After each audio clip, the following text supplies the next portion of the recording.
Buenos días. ¿Creen ustedes que son libres? ¿Creen que cuando deciden qué comer, cuando deciden qué estudiar o con quién casarse, verdaderamente deciden ustedes?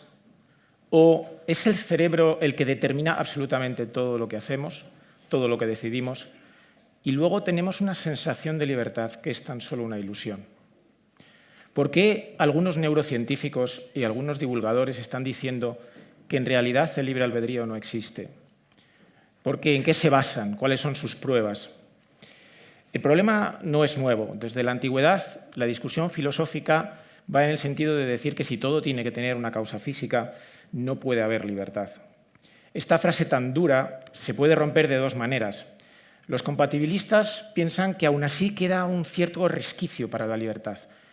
Una libertad práctica, una libertad débil, que habría surgido con el advenimiento de la sociedad.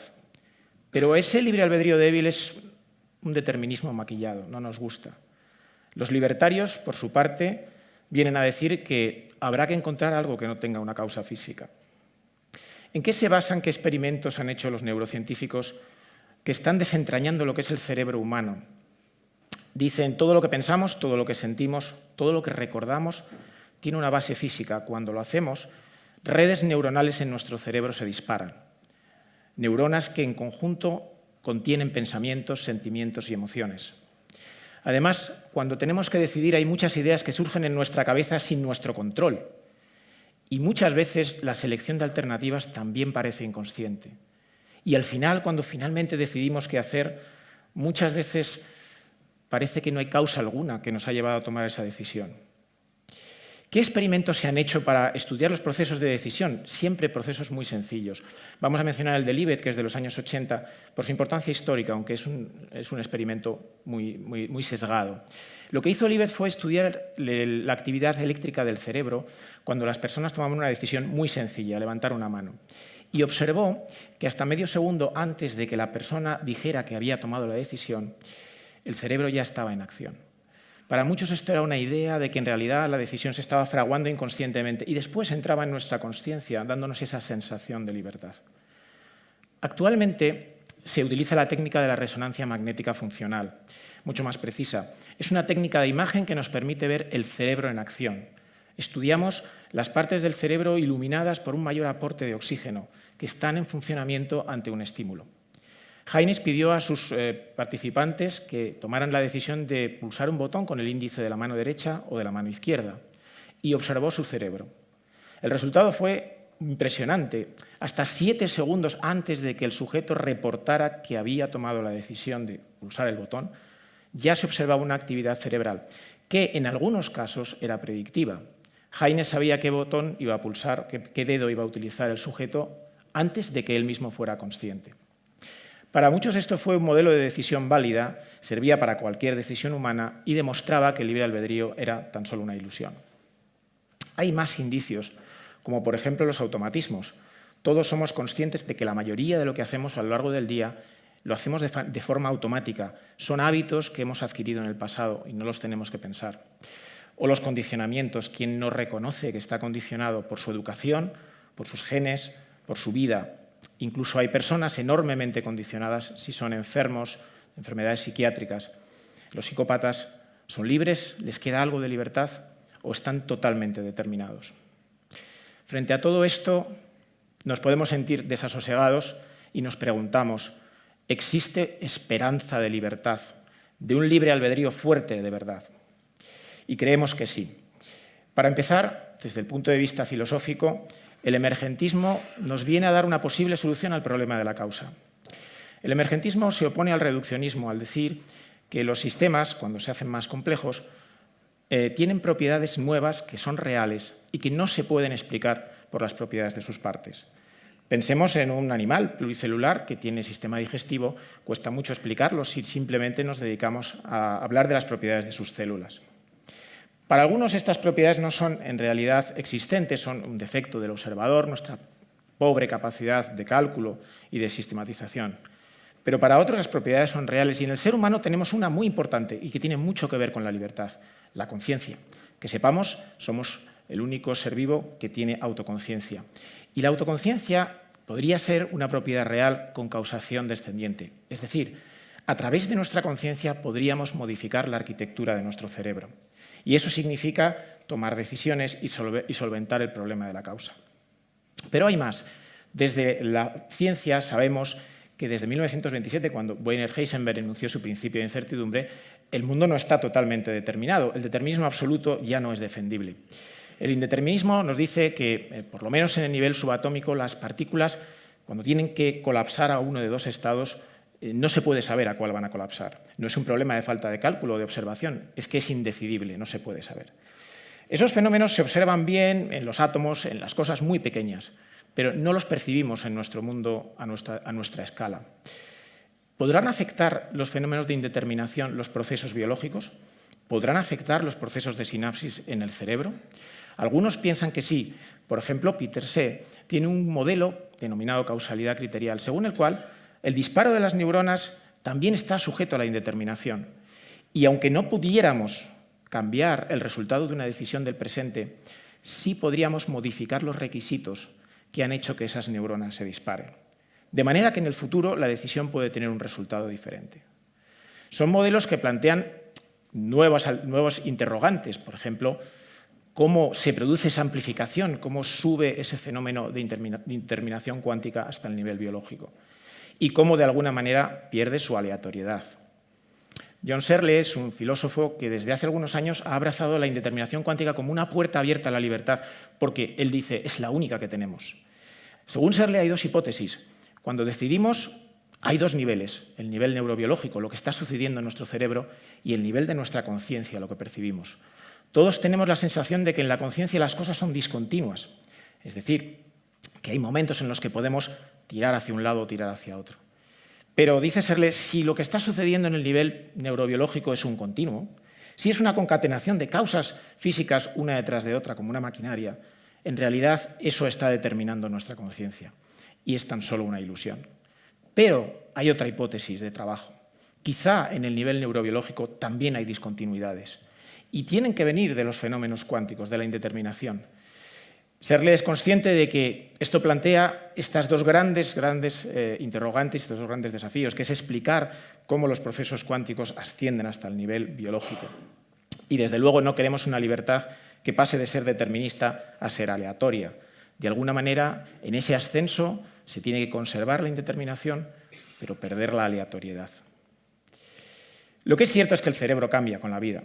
Eso se puede ver en las pruebas de imagen. Viejas sinapsis, viejas redes neuronales se desactivan y surgen otras nuevas. Pero evidentemente ese es un proceso que cuesta energía y que se va perdiendo con los años, es la neuroplasticidad. Esto nos lleva a una idea muy importante.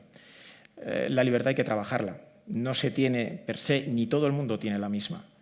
Durante toda la vida la tendencia es cada vez a dejar al cerebro adormecido, haciendo las mismas rutinas de siempre, utilizando las mismas redes neuronales. Es lo que menos esfuerzo, menos energía cuesta. Pero hay personas que son capaces de mantener siempre el pensamiento abierto, de mantener su capacidad de cambio, capacidad de pensar de otra manera, de actuar de otra manera. Y eso significa procesos de cambio de arquitectura cerebral. Si somos nosotros con nuestra consciencia los que hacemos eso, los que somos agentes de ese cambio, ahí podríamos tener una prueba de libertad, pero hay que trabajarla cada día de la vida. Nos habíamos quedado con unos experimentos de Haynes que nos dejaban asombrados. ¿Podemos darles otra explicación? Los experimentos científicos nos dan unos datos, son incontrovertibles, son indiscutibles. Las interpretaciones es donde realmente entra el pensamiento y la subjetividad de cada cual. Haynes vio que 7 segundos antes había actividad en algunas zonas del cerebro, pero 7 segundos es un tiempo enorme. El ser humano no podría sobrevivir en el mundo si para cada decisión, por pequeña que fuera, tuviera que tardar 7 segundos o incluso menos. Todos somos conscientes de que tomamos decisiones mucho más deprisa. ¿Qué puede ser el hecho de estas iluminaciones del cerebro durante ese tiempo? Quizá tengan otra explicación, quizá no fueron procesos decisorios, sino de otro tipo.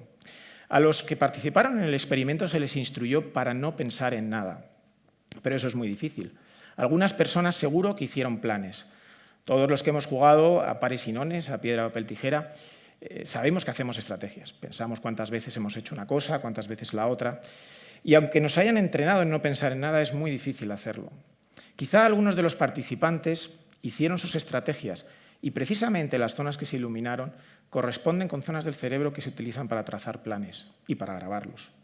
Quizá fueron esos, los poquitos que no siguieron las instrucciones, los que hicieron planes y, por tanto, el equipo de resonancia lo vio y fue predictivo. Y así subió un poco el porcentaje de acierto sobre el 50% del azar. Se subió hasta un 60%. Es una explicación posible, por supuesto no segura, pero que no todo necesariamente tiene que ser determinismo. Y respecto al hecho de que todo esté en las neuronas, por supuesto que sí. Esto no nos tiene que desasosegar. Nos movemos porque nuestros músculos se mueven, pensamos porque nuestras neuronas se conectan, es lógico. Pero si al final, al tomar una decisión, no somos capaces de encontrar una causa física para la misma, ¿por qué decidir que eso es un indicio en contra de la libertad? A la libertad habría que concederle la presunción de inocencia también. El que quiera demostrar que eso implica que la libertad no existe, que se ponga a la tarea, porque quizá precisamente en la falta de causa es donde se encuentra nuestro libre albedrío. Con todo lo dicho, nos podemos preguntar qué es lo que mueve a algunos a decir que la libertad no existe. Y también se basan en otra cuestión. Por ejemplo, en el hecho de que la gente esté condicionada. Pero las condiciones a veces nos hablan en favor y no en contra de la libertad. Pensemos lo que sucede con las personas que padecen el síndrome obsesivo-compulsivo. Son personas que se obsesionan con algo, hay muchos tipos de obsesiones, lavarse las manos, comprobar que han cerrado la puerta de casa muchas veces, etc. Todas dicen que han perdido su libertad. Es un indicio muy interesante. La libertad todos sentimos que la tenemos y si la perdemos nos damos perfecta cuenta. ¿Por qué no tienen libertad estas personas? Porque no tienen automatismos, porque tienen que dedicar su atención a las cosas que los demás hacemos de forma automática y eso les resta libertad. Los automatismos no nos quitan libertad, todo lo contrario. Son cosas que en decisiones hechas en el pasado hemos pasado a un modo automático, se las hemos encargado a nuestro cerebelo para poder dedicar la poca atención que tenemos, la poca capacidad de atención y de recibir datos que tenemos a las cosas que nos importan, a las cosas importantes e interesantes. Pero como decía, ¿qué les puede mover a tantos neurocientíficos a decir que el libre albedrío no existe? Porque en principio todos deberíamos preferir ser libres. Los abogados defensores de la libertad deberíamos ser todos, ¿no? Quizás son otras causas, otras razones las que les llevan a actuar así. Para empezar, vender libros. Porque la idea de libertad está tan enraizada en el ser humano que si decimos somos libres, a nadie le extraña. Pero si decimos somos máquinas de carne, es una idea sorprendente, transgresora. Y evidentemente hace mucho más fácil vender libros. Pero además quizá haya dos grandes piezas que estas personas pueden estar intentando cazar, ¿no? Por una parte, la responsabilidad moral. ¿Qué sentido tiene castigar a nadie de lo que hace si no es responsable, si está determinado, si ha sido su cerebro? No ha actuado mal él, dicen, es su cerebro el que le ha hecho actuar así. Está mal cableado. También, ¿qué sentido tiene dar más recompensa a unos que a otros, si al final todo el mundo actúa por los dictados de su cerebro? Pero la responsabilidad moral, a la hora del castigo, está enraizada en otros principios en la sociedad. Incluso los compatibilistas y los deterministas puros que trabajan en el asunto, que son juristas, se dan cuenta que el debate sobre el libre albedrío no tiene nada que ver con la responsabilidad moral, que está cimentada sobre la psicología social y sobre el contrato de las sociedades. Muy pocas sociedades entenderían que a un depredador sexual grave se le pasara por una pequeña reacondicionamiento cerebral y no pisara la cárcel. Por tanto, estos debates a veces están enormemente viciados.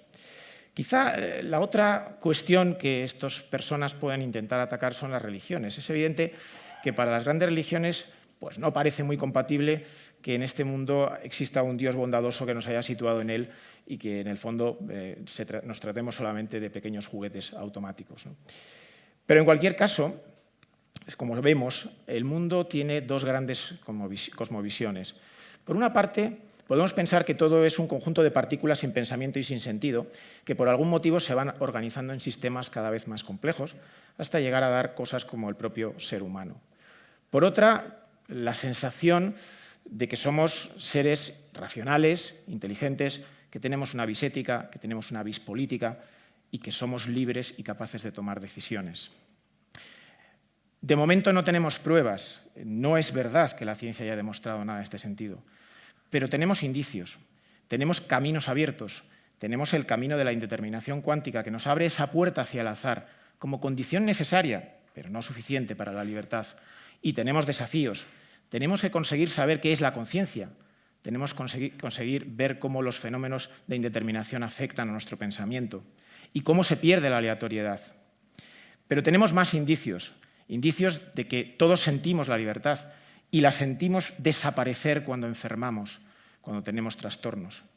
Y algunos indicios enormemente bellos, como los actos de personas que en contra de su supervivencia, en contra de su preservación, incluso dan la vida por salvar a veces a alguien al que ni siquiera conocen.